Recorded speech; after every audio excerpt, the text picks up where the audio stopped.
So, as I say, I will talk a bit while people are coming in, but people are starting to come in. That's great. Hello, Audrey. Hello, Dagmar. Hello, Ross Wither. How are you? Brenda, how are you? Johanna, good to see you. Thank you so much, everybody. Audrey, how are you doing? For joining us today. It's this is a terrific topic, and it's a testament to how important this is and how confusing it is and how we all want to get it right, that there are so many people signed up for today. We've got 145 people signed up for the webinar.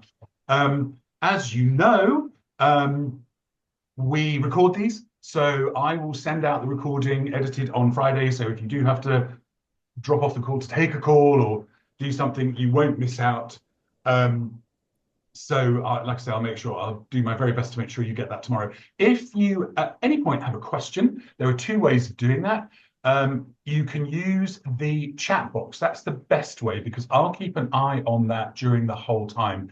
And it means that I can sort of control the interruption of the flow of the webinar. So use the chat box at any time to put in a question. Just to draw it to your attention, make sure where it goes to. If you just want the question to go to myself, Gordon, or Aideen, then just go host and panelists, host and panelists.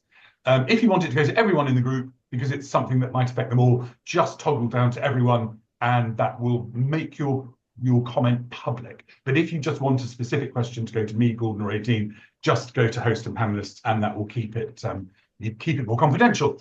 So I'm delighted to welcome our two brilliant panelists today. Gordon Kerr, who I'm sure all of you know, is EuRA strategic consultant for Lagel and has guided us through everything from GDPR to cyber compliance to data security, and we are extremely grateful to have him in our corner, and also has got us out of some sticky situations with copyright borderline scams. So thank you so much, Gordon, for being here. And it's a delight for me to introduce you to Aideen Hopkins from EER Middle East, who I'm sure many of you also know. Aideen, a special thank you. You came into this really last minute. It's late where you are. It's really kind of you to take part today, and we really appreciate your expertise, because I know you've worked on this a lot within EER Middle East. So that's absolutely brilliant. So like I say, there are lots more people still to come in, but I think for everybody who's already here, it is only polite that we kick off. So Gordon, I'll just share the screen with your slides. So everybody, when you're watching, share screen on Zoom usually makes your entire screen be taken over by the share. Just press escape and it will bring it back down to the normal window size. Yeah, thanks again, both of you. And Gordon, over to you. Okay, thanks, Tom. We can just click through the first slide and the second slide, since we know who we are now. And by way of introduction, what I want to talk about, and what the three of us will all be contributing to, are three main types of threat to your business from data protection issues. Firstly, we'll talk about a failure of GDPR compliance, which results in a regulator coming after you and imposing a fine. Then there's a situation where, again, a GDPR failure, but this time it's a client or a customer who complains and may pursue you in court. And then thirdly, we look at the criminal side of things, where you become subject to a cyber attack from an external source. So let's start with looking at GDPR failure and a regulator comes after you. And if we can move to this slide, many of you will know the food delivery HelloFresh. They were fined £140,000. This was a UK case. The regulator was the ICO. And this was all because of a marketing campaign that they ran over a period of 7 months. Their failure was, having obtained consent for sending out emails, they then had a major text campaign, which went on for, as I say, this period of 7 months. And people who tried to say stop were ignored, And in fact, the campaign, the actual documentation said they could continue to send out these emails and texts for 24 months. So basically, they built a marketing campaign around obtaining consent, which they didn't really properly obtain. And they then persisted with that campaign. And there were so many complaints that went into the ICO that in the end they were prosecuted and fined £140,000. So that's a kind of pretty common example of where a data protection authority will step in. And Dom, I believe you were actually one of the many thousands of victims of HelloFresh. Yeah, I was. I ordered once, and I think for about 6 months afterwards, after I'd unsubscribed, I was still getting some of the emails, but not all of them, but they were texting me all the time. So let me just look at the bigger picture with penalties that come in for GDPR failures. Just looking at the stats for last year across Europe, total fines were 1.2 billion euros. The highest fines came out of Ireland, but the explanation for that is the number of IT companies who have their European headquarters in Ireland, and IT companies are the most likely to be fined. Second highest was Luxembourg. Again, I'm assuming that's to do with the fact that financial services companies are often the subject of fines.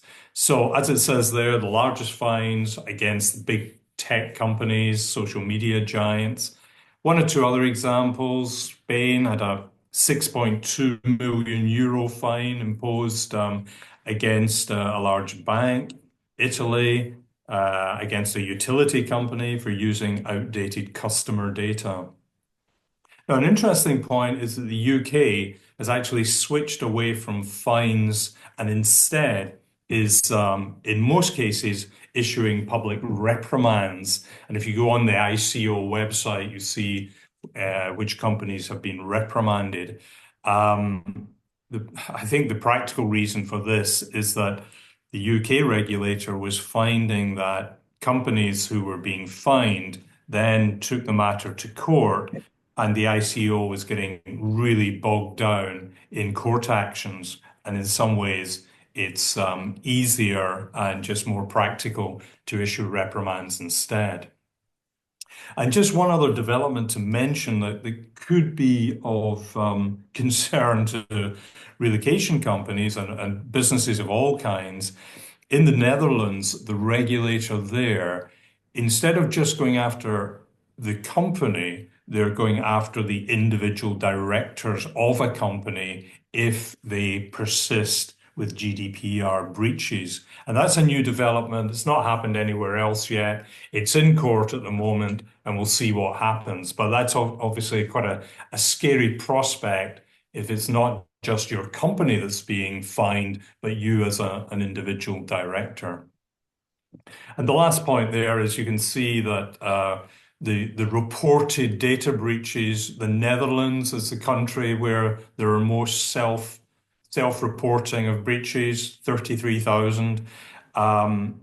The UK figure by comparison is only 10,000, but that's because the regulator is saying, please stop bombarding us with trivial data breaches. We only want to hear about ones where the rights of an individual may be damaged by the data breach. So that's the big picture. And if I move on to situations where individuals or groups complain about a breach of GDPR, and I came across this case from France last year, the French railway case. This is kind of interesting, where in order to buy a ticket, the railway company required customers to disclose their title, their kind of Mr., Mrs., Miss, etc. And a group who were an LGBT group said, look, this means we're having to disclose information about our gender identity, marital status, etc. what's that got to do with buying a rail ticket? Um, and they actually went all the way to the European Court of Justice with this. And the Court of Justice ruled in favor of the group and said the French railway company were ignoring the GDPR principle called minimization, which says you can only collect data which is actually required in order to provide the service. So that was a kind of interesting one that you could say that the Data Protection Authority in France really were not taking it as a serious issue, and so the individuals involved took it to the European Court and won the case.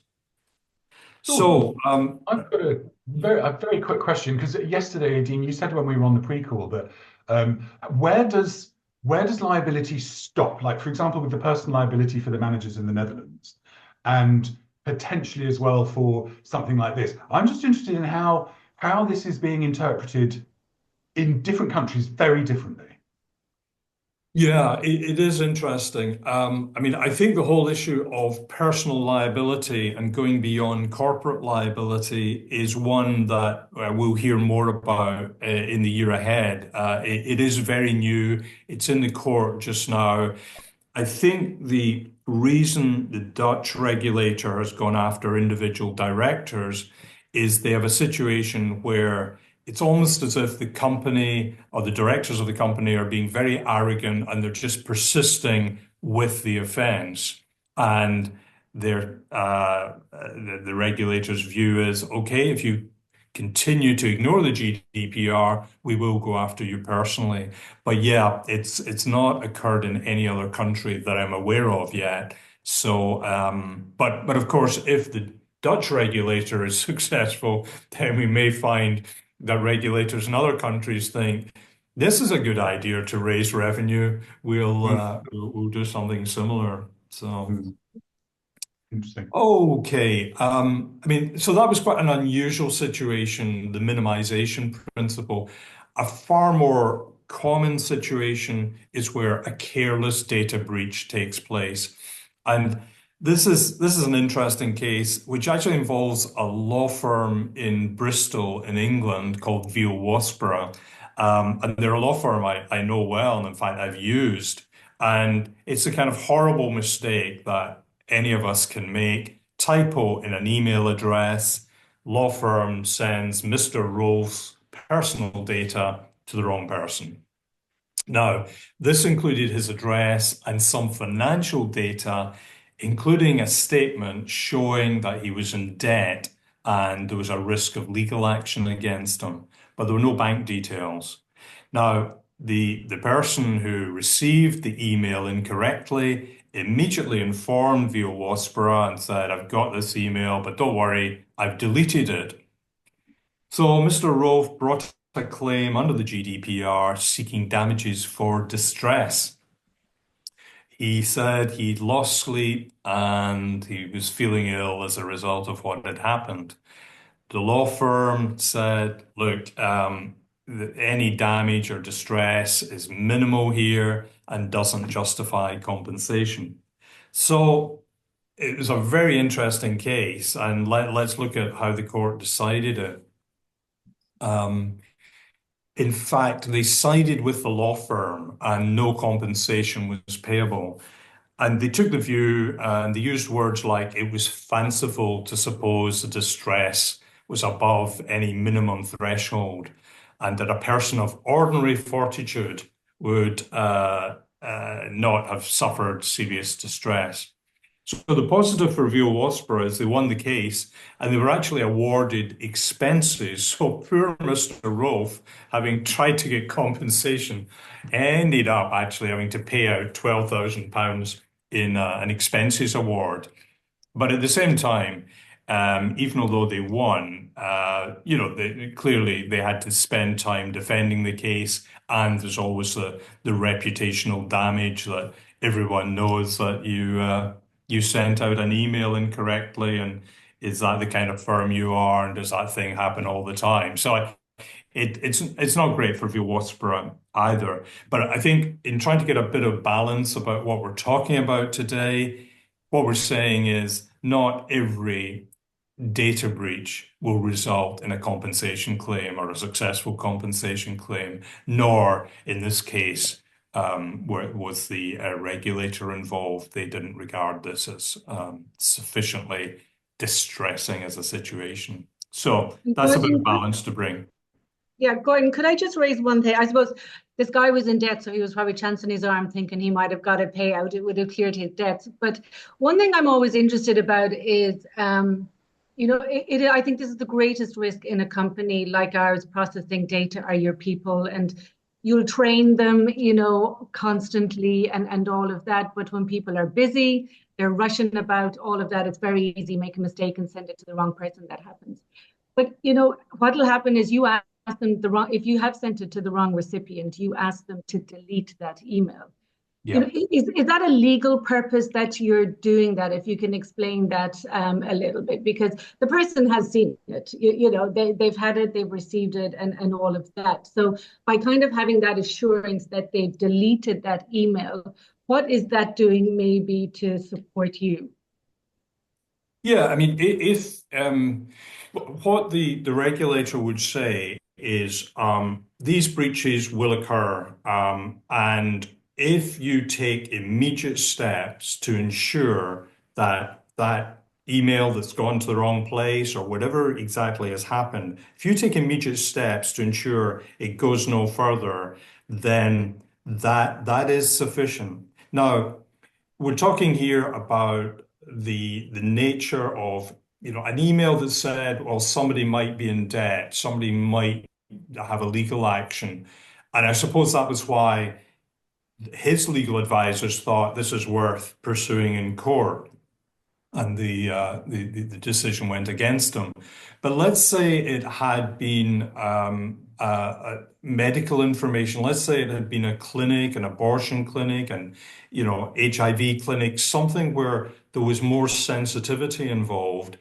Then almost certainly that would have resulted in deletion not being enough. It would also be necessary to report the matter to the regulator and possibly also advise the data subjects that their information had been compromised. So it's meant to be a proportionate response depending on the nature of the data. Would it really interfere with a person's legal rights and cause them serious distress? And certainly on the ICO website, and I'm sure it's the same for all the regulators' websites across Europe, they will give examples of what needs to be reported and what doesn't. And the ICO website is very good on that. It's very practical, it's a useful exercise. It could be a useful training exercise, just taking the cases that they quote and explaining what their view is on when you should report and when it's not necessary. Interesting. John Burns just put a note in the chat box saying autofill is the biggest enemy, and I remember without a doubt. So true, without a doubt. I remember. I'm not sure if that cannot be disabled. I think there might be a possibility you can disable that autofill. I think that's correct. Yeah, I think that's correct. Yeah. Certainly remember having a session like this with one of the vendor directors of Cartus, and I remember her saying, we insist on this. We insist on clean desk. We insist on if you move away from your screen, it must go blank, and never use autofill. Yeah, and I think even with autofill, isn't there something that you can have that comes up and says, "Are you sure?" So, there's also a sort of halfway house as well, even if you are using autofill. Yeah. I need to so so just then to pull this together, what is it that the GDPR actually says about this? And maybe at this point, it's worth mentioning, although GDPR is European Union legislation, the UK after Brexit has exactly the same legislation in place. So when we're talking about the GDPR, although there are two GDPRs, they are, for all practical purposes, identical. So both GDPRs say that firms must have both technical and organizational security in place. So technical meaning firewalls, antivirus software, that kind of thing, but also organizational. So you have your policies and processes, and in particular, you have staff training. And the legislation talks about a level of security which is appropriate to the risk. So that's making the point that if the only data that you process is names, addresses, and the information about the kind of housing an individual is looking for, that's very much at the lower level. If, on the other hand, you're holding details of bank accounts, credit card information, medical information, then you are expected to put in place more robust, top end protections. And really, that's about all the GDPR says. It doesn't tell you you have to use encryption. It's not specific about what you have to do. It doesn't tell you you have to do annual penetration testing, that kind of thing. It's really very simple in a way, but it leaves the individual business to decide based on the kind of data that it processes what is an appropriate level of security. And we'll talk a little bit more about that. Okay, so let's move on to the criminal type of situation. We've had the accidental, but as we know in the relocation industry, we've already had a major ransomware case which involves Serva. So this is something that all relocation businesses, large or small, are concerned about. And the interesting thing about the Tucker case, this is another English law firm which was subject to a ransomware attack, and it unfortunately ended up with thousands of legal documents being published on the dark web. So it all went horribly wrong for them. And not only was their reputation obviously seriously damaged, and there was the chaos of losing all these files, the regulator in the UK, the ICO, actually investigated them and decided that they had failed to take technical and organizational measures under the GDPR and rendered themselves vulnerable to the attack. And the court said that Tucker's had given the attacker a weakness to exploit. And the kinds of specific criticisms of Tucker's was that they hadn't used multi-factor authentication for remote access to the systems. The attacker had only needed a single username and a password. So given the nature of the data which a law firm processes, they were saying that's not enough. There has to be a second level of security in place. They also criticized the fact that they had stored personal data in archives, and the archive server was not encrypted. That would have been a very simple thing to have done to protect the archived information. And there was also a question mark about whether their staff received adequate training. So that was a very nasty case for Tucker's, and they ended up being fined £98,000. But I suspect that was the least of their worries, given the losing all that data and the damage to their reputation. But it does show that the regulator will come in and get involved in a criminal situation as well. Okay, let's look at the top three consequences of an email account takeover. Gordon, can I just interrupt with a very quick question? Thank you, Sean Kaleros, for this question.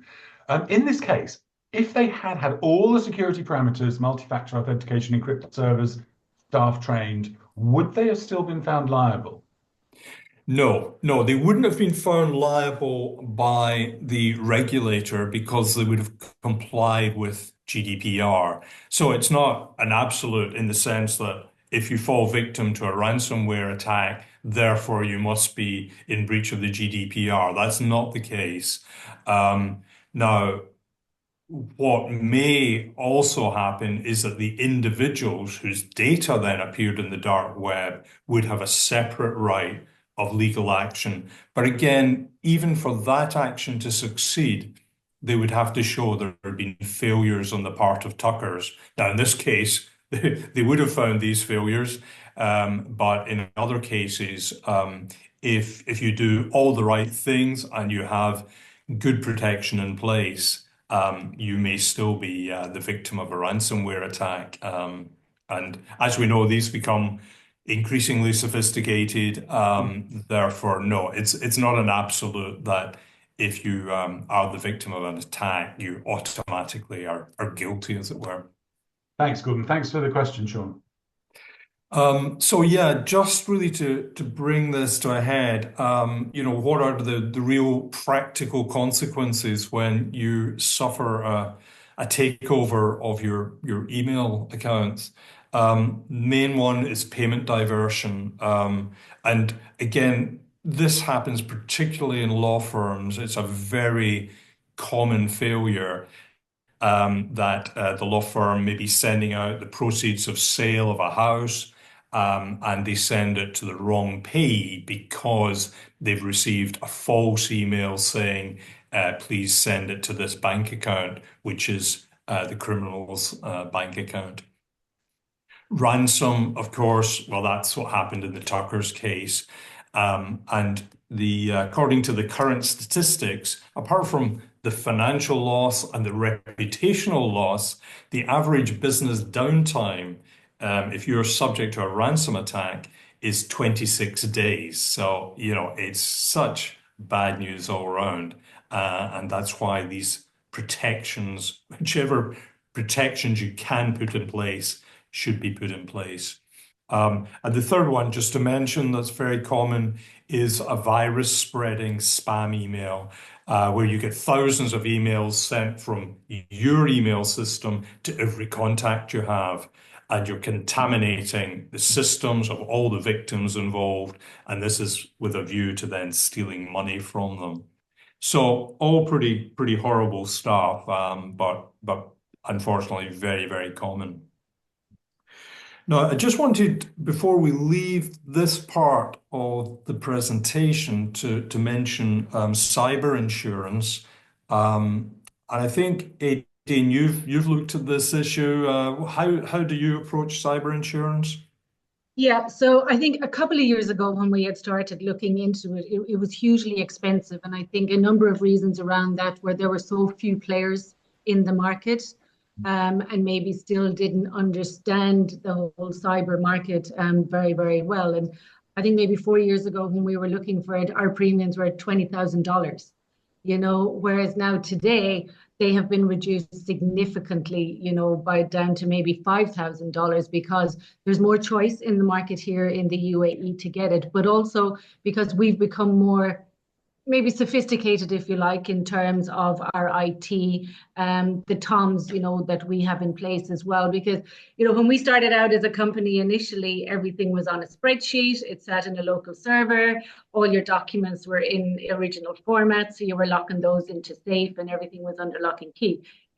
Everything now has gone very cloud-based for us. So, it's still ensuring that we lock the cloud just as we would have locked the safe. So we've kind of over the time, we had a friend helping out with IT. Then we moved on to maybe an IT company. Now we actually work with an IT, but a cybersecurity company as well. And, we've done a lot together and feel as well that maybe by the end of this year, our roadmap is that we would be ready for ISO 27001 as well, because of all the work that we have done and the measures that we have in place.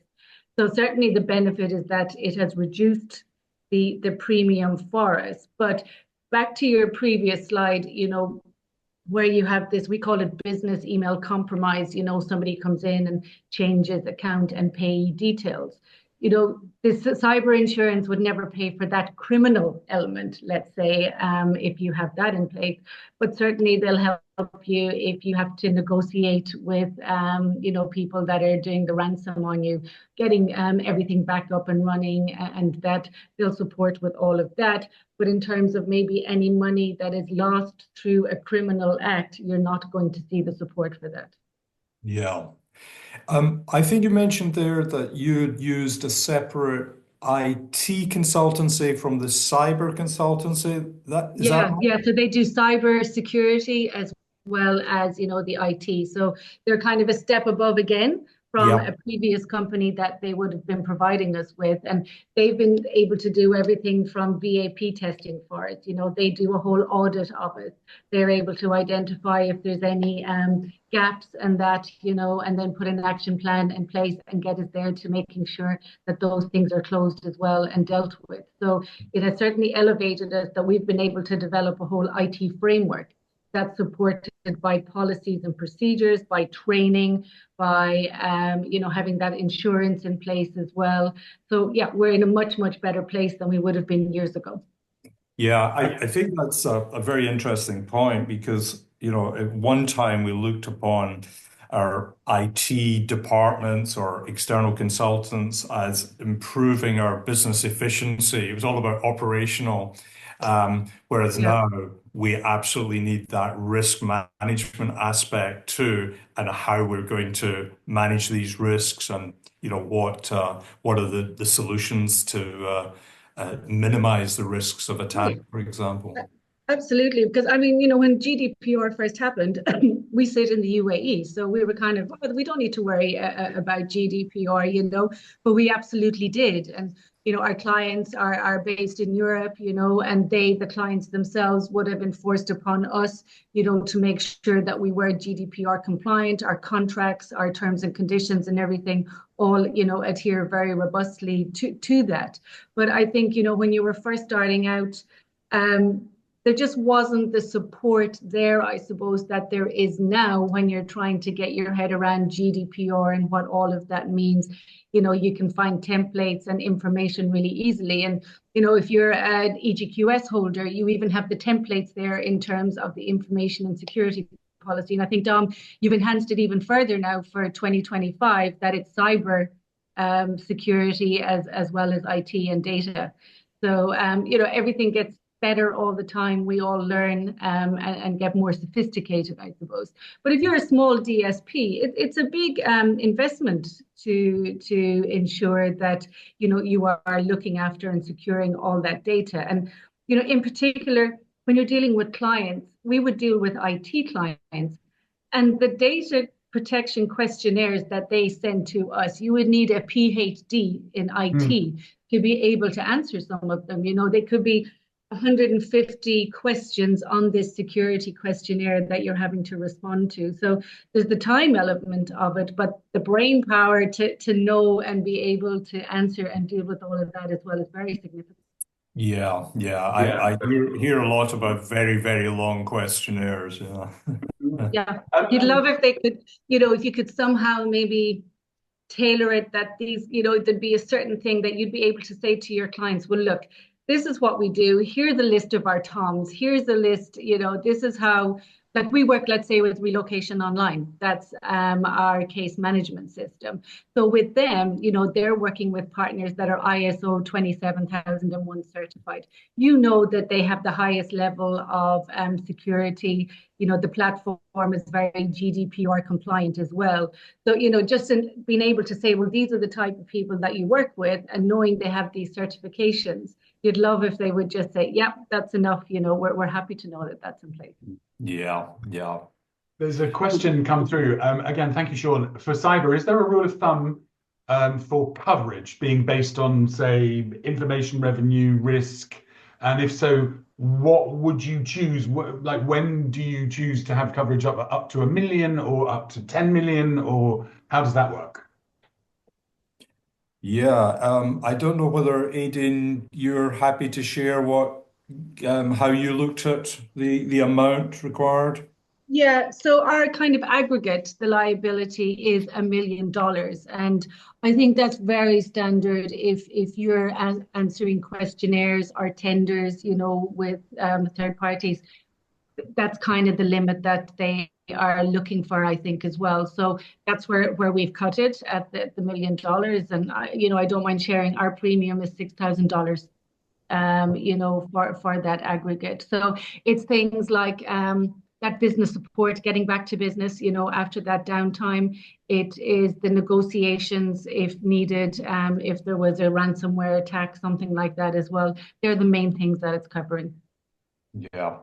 And almost to look at the other side of the coin on cyber insurance, yeah, it's absolutely essential for most businesses.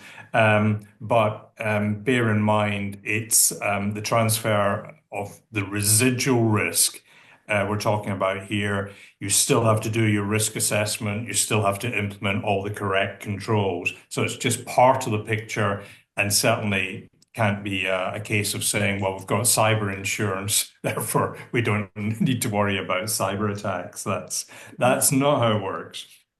Okay, let's move on. And thanks, Caroline, for your comment. So true. Every big company has its own rules and forms, and it's extremely hard to tackle this as a small DSP.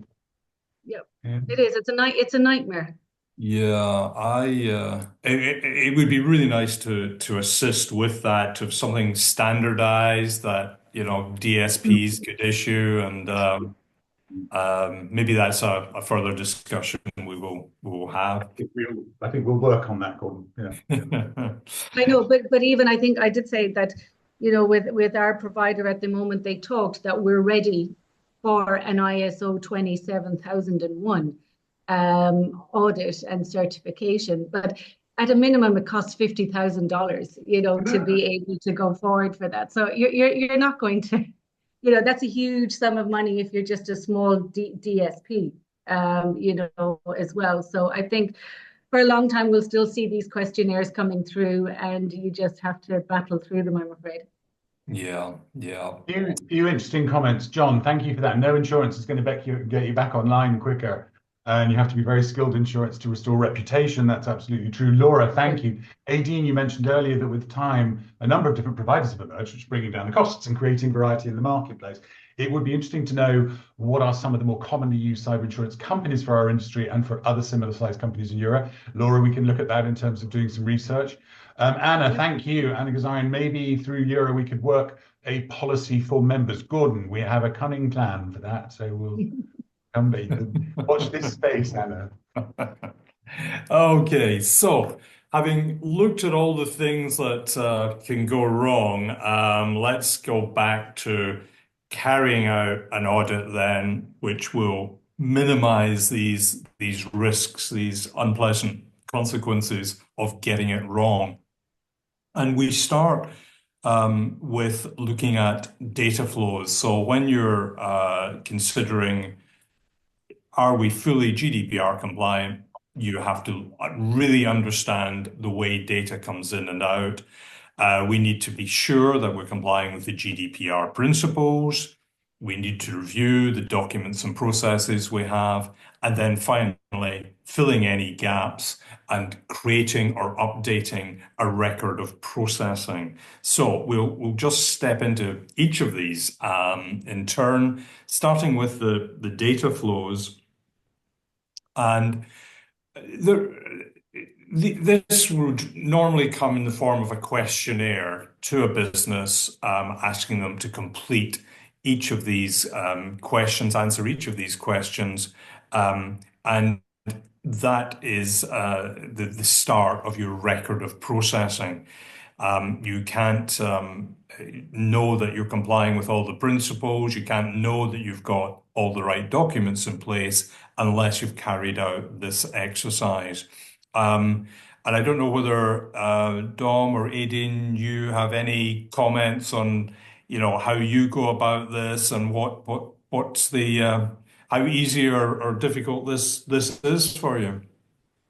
Yeah, I mean, from our perspective, so once a year, I'll do like a data governance review, if you like. And within that framework, then it's everything from the impact assessment to the record of the processing activities, and kind of use a tool like the data protection assessment tool. So that leads you on to the questions you want to ask, because you talk about what type of data is it, and I literally have a long list of all that data, from names to financials to health data. We collect a lot of health data as part of the immigration process here as well. And we need banking details sometimes for immigration and that. So it goes from the sensitive to the personal data right through to the sensitive as well. And I'll just do that every year. It will be updated. We keep a record of all our TOMs, and what they are as well. And from there, then that leads you into the training for the staff, and making sure they're aware of all of their responsibilities as well. And, I think I have two policies. I have a data protection policy, and I then have an information and security management, and I have a standalone privacy policy that is available to everybody through our website, and through any documentation that we might be collecting information from there, it will refer to that as well. And here at the bottom of your slide, I see you're talking about whether you're a data controller or a processor. And, responsibilities will differ depending on where you are. But certainly as a DSP, we could be either one. And, we've kind of taken the step that we'll always assume we're the controller. So making sure we kind of put the nuts, the bolts on the door, so that even if we are collecting information to process a visa, we will still obtain, that opt-in consent from our client when we're collecting that data, and make them aware of their rights to, have access to that, right of erasure, deletion, or all of that kind of thing, that they have availability for that as well.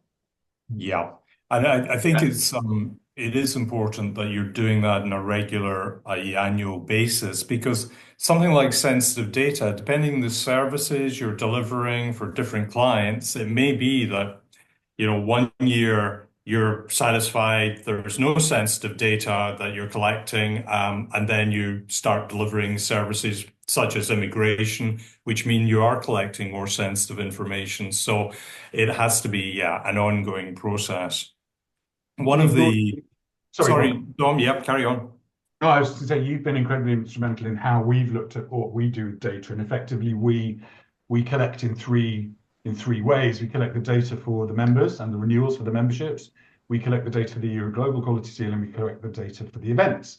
And there is sensitivity of data in that, especially within the seal, because the seal pricing is based on turnover. So that declaration, which used to be handled by DQS and SGS, is now in-house. So we did have to make sure that we had a fairly robust policy on who would see that data, and how that data would be distributed. So, for example, the auditor will not necessarily see the data because it's banded very, very broadly.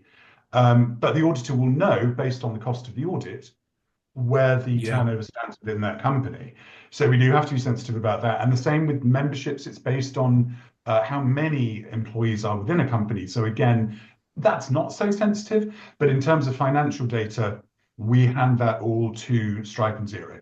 And it is their responsibility to be the controller of that data and not us. So, but we, like you, Aideen, we need to look at it annually and go back through our GDPR policy and make sure we're still not changing the way we're collecting stuff or storing it. And that did shift with the seal coming in-house. Yeah. And, we're based here in the UAE. So until recently, there was no data protection law. And then we also, operate in Saudi, and only recently they've implemented the laws as well. But luckily, both laws have been largely modeled on GDPR. So we were very ready then to ensure that we're adhering to the 3 different data protection laws, if you like, but the requirements are pretty much the same. Yeah.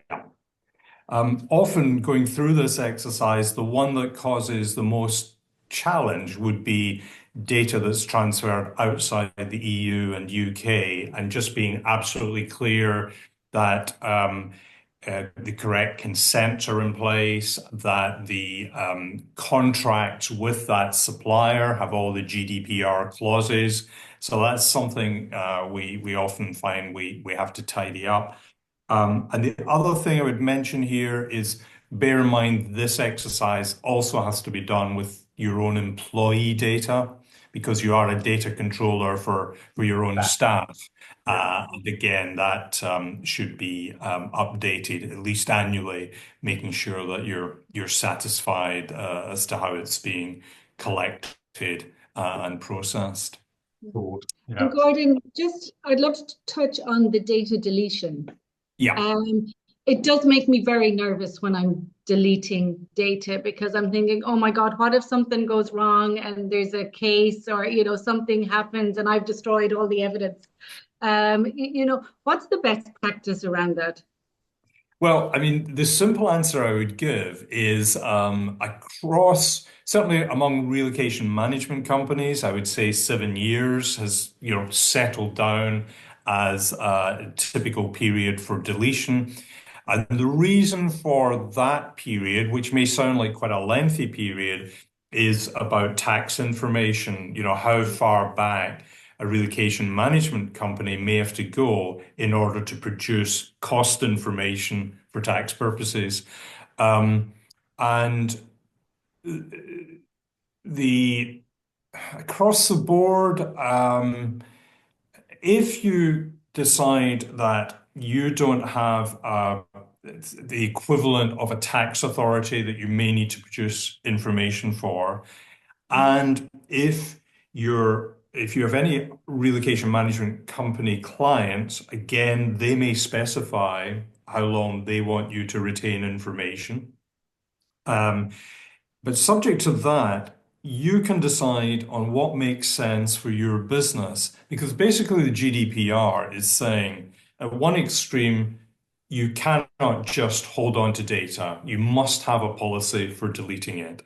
But as long as there's a business case, whether it's 3 years, 5 years, or 7 years, as long as you have noted down the reason that you keep it for that period, that complies with the GDPR. Now, I know that at least one case where a relocation company has been criticized for retaining data, but I think that was a failure to delete. It was like 20-year-old data. So clearly, under no circumstances could you justify keeping data for that long. You mentioned the threat of being involved in litigation. That is relevant. Depending again on the nature of the services you're delivering, that may justify keeping it for, depending on how long claims can be outstanding in a particular country. But if it's 6 years, you may say, well, to defend ourselves against claims, we do that. But as long as you record your reason for that. But I've certainly not heard of any cases where a company is criticized or fined for having, let's say, a 7-year period and being told it should have been 3 years. At worst, there'd be some kind of reprimand that they'd been careless. But the other thing is, of course, you then have to implement that policy. And I think that's probably the more serious aspect. If you have a 7-year policy, can you provide evidence that every year you delete the files and the records that are now exceeding 7 years? So yeah, that's a rather long-winded answer, because there nowhere does it give specific dates. The exceptions to that would be other legislation, such as in the UK, we have anti-money laundering legislation that says records must be maintained for a minimum of 5 years and a maximum of 10 years. In that case, you obviously have to comply with that. Okay, thanks. Okay, moving to the next step. This is where we look at what a company is doing, or a company should internally be doing this, just making sure that they are completely compliant with these 6 GDPR principles.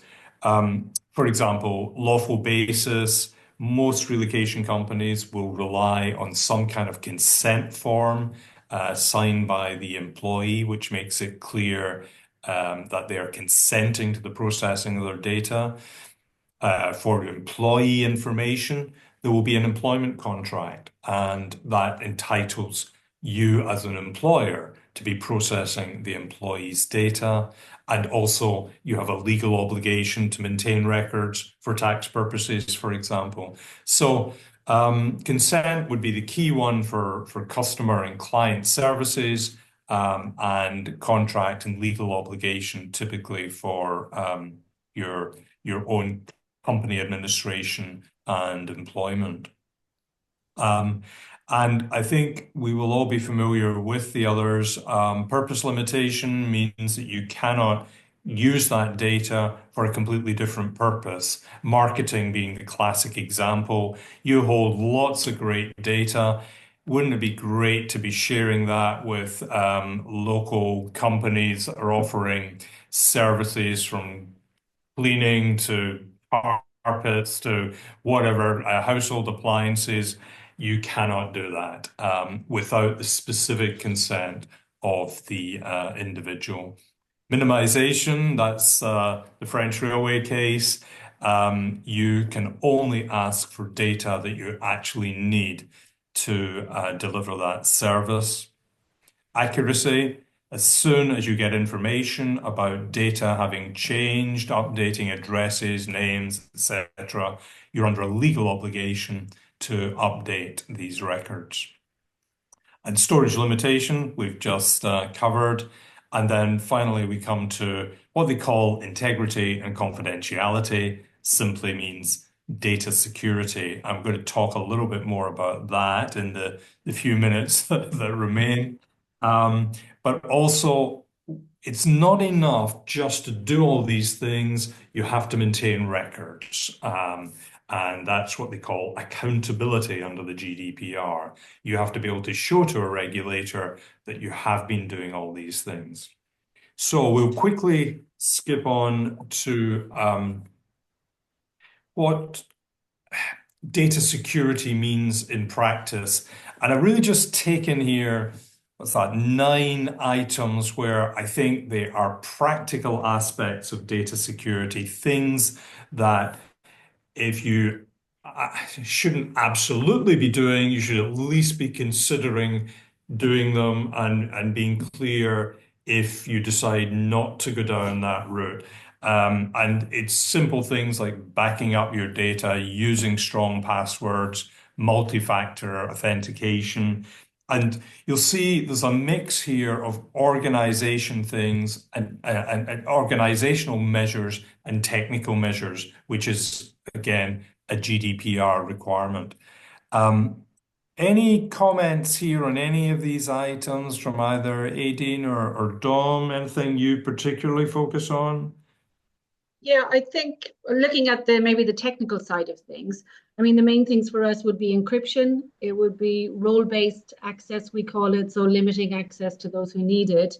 And then that we do MFAs and we rely on contracts as well. They're kind of our big things that we would look at. But I think, we work across a lot of clouds now. So, you can certainly rely on them, that they all provide and have that MFA in there, which is great.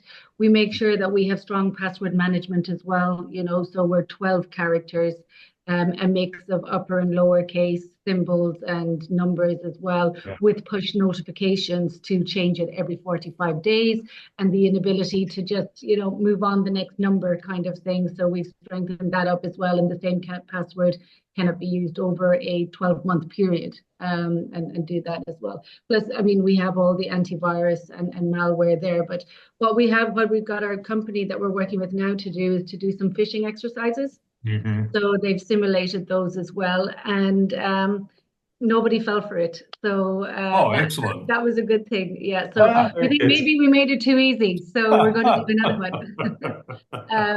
and try that one. And then we do a lot of training, and as part of the training, we do quizzes as well. Yeah. And we'll enforce like an 80% pass rate.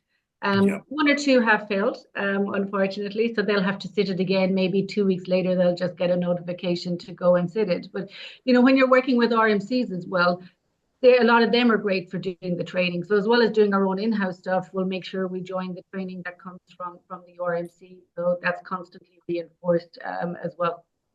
Yeah. Dom, I mean, anything to add from your yeah, well, perspective? just, I mean, from our point of view, it's what jumps out to me is install antivirus and malware protection. We're a Mac-based organization, and because we now all work from home, that plus the security that we need for wireless internet connections, because we're on domestic internet connections, that our IT advisors, our IT tech, they was like, you need more. Apple are very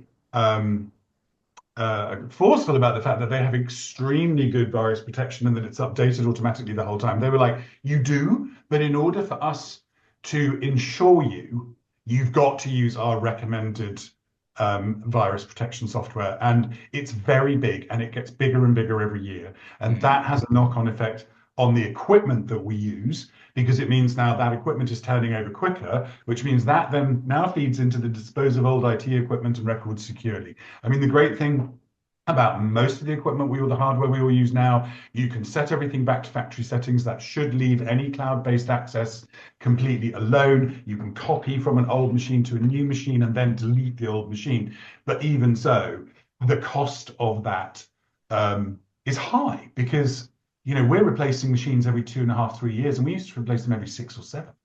Yeah, yeah, yeah. I've got a really interesting. Sorry, Aideen, go on. Yeah. No, it's just as more and more of us move to the cloud, you're improving your security, because then, assignees, they can just upload and download directly from the cloud-based systems. But there are still those of us and companies that are sending data via email. And I think we were speaking about this before we went live with the call, that I remember speaking to other DSPs in the past who, they had made the decision that if data is coming back and forth on emails, you don't need to password protect it. We do, just as an additional security measure. And I'm just wondering, what is the rule from a GDPR perspective when sharing data via email? Yeah, so firstly, there is no absolute rule. It's back to this word proportionate. So if you are transferring sensitive data, certainly anything related to, again, health, credit card information, bank account information, that should involve either passwords or encryption. And it's certainly anything that is archived should be encrypted.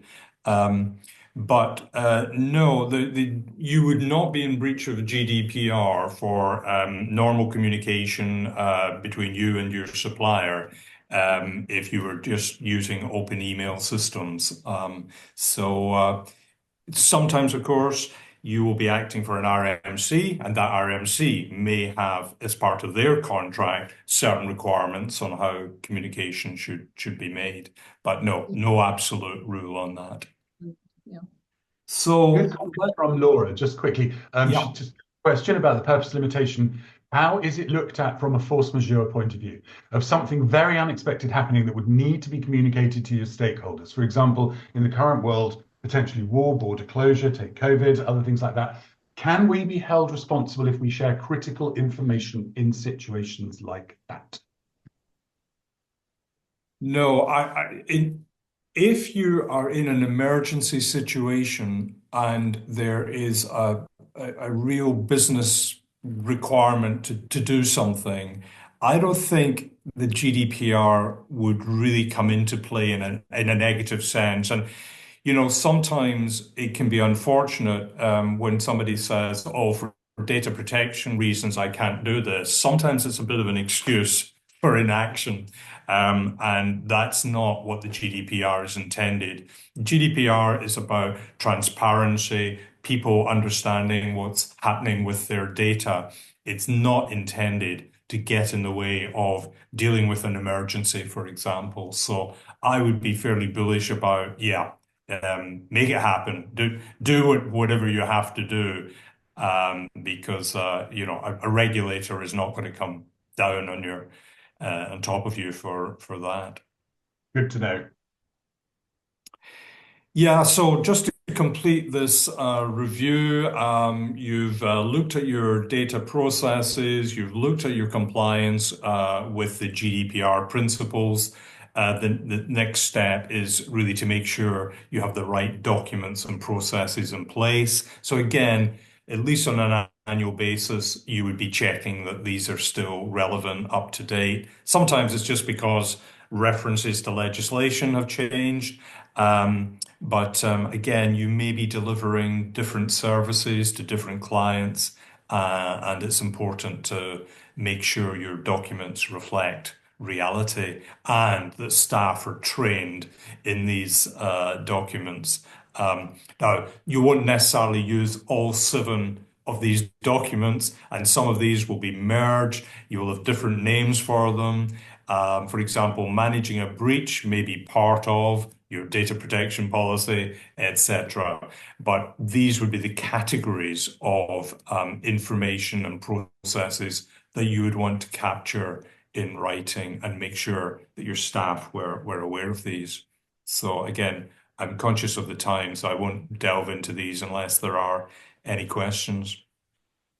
And finally, the end of an audit, we're really talking about filling any gaps that we come across, and update the record of processing to show the current situation.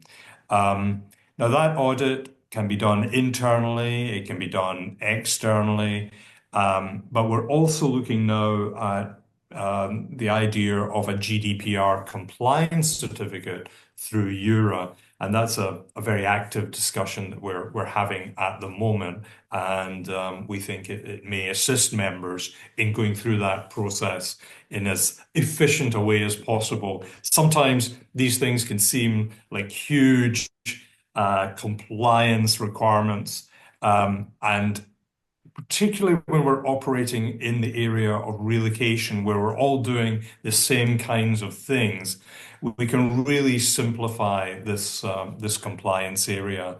So that's something we hope we'll have news on by the time of the Zagreb conference, I think. Yeah, certainly something to flesh out without doubt. And there's just one final slide. I just wanted to give a final kind of key takeaways, because this idea of how can we minimize security risks, 3 areas that I think I would suggest everyone considers. The cybersecurity measures are so important now. Firewalls, antivirus software, and detection systems must be regularly updated and patched. Secondly, the staff training aspect. And Aideen talked about simulated phishing. That kind of thing is brilliant to make sure people are really conscious about what can go wrong. And then the idea of regular backups. If you are the victim of an attack, it's so important that you can access your backup system and get access to your data. So these would be my 3 takeaways. Gordon, Aideen, thank you so much. I mean, as you say, when you start to look into it, you've got to be on top of it, otherwise it's just sleepless nights all round, isn't it? I mean, you're just never going to sleep right again. So we will, continue to do these sessions kind of annually as things change. So thank you, Gordon, for this update. And Aideen, thank you so much for sharing your insights as well, because again, it is different for everybody, but like Gordon, like as you say, with developing a EuRA GDPR certificate program, a lot of us are dealing with data in the same way, because it's the same basic data that's been collected, stored, and then distributed. So we'll do our very best to put something in place. Because again, I mean, we've talked about this, and it's another layer of consulting, and it can be very expensive. And we're trying to put together some things which are not going to be as expensive as a commercial GDPR certification. So we will work on that. Thank you to everybody for coming in today. As I say, I will edit this down and get it sent out to you tomorrow and go live for the rest of the world. So it is a matter of public record. It will be on YouTube. If you want to use it for your training, as Gordon said in his final slide, then please do go right ahead. The next briefing we're doing is on the 27th, I think, of February, and that is welcoming anybody who's new to the EuRA conference. So if you're new to the EuRA conference, join us. We'll tell you how to get the most out of it. Aideen, thank you so much for your time. Thank you so much for your expertise. Always a pleasure to talk with you. Gordon, thank you again for putting this all together and for keeping us all on the GDPR train on the track. So Really appreciate it. Thanks to everyone who joined us today. Thank you to everybody for your very kind comments. That's really nice. Thank you, Sean. Thank you, Dagmar. Thank you, Javier. And for those of you who are going to be in Zagreb, I shall look forward to seeing you there. So take care, everybody. Thank you so much for joining us. And Aideen and Gordon, thank you again. Thank you. Have a lovely evening, everyone. Bye. Bye-bye. Bye-bye. Bye-bye.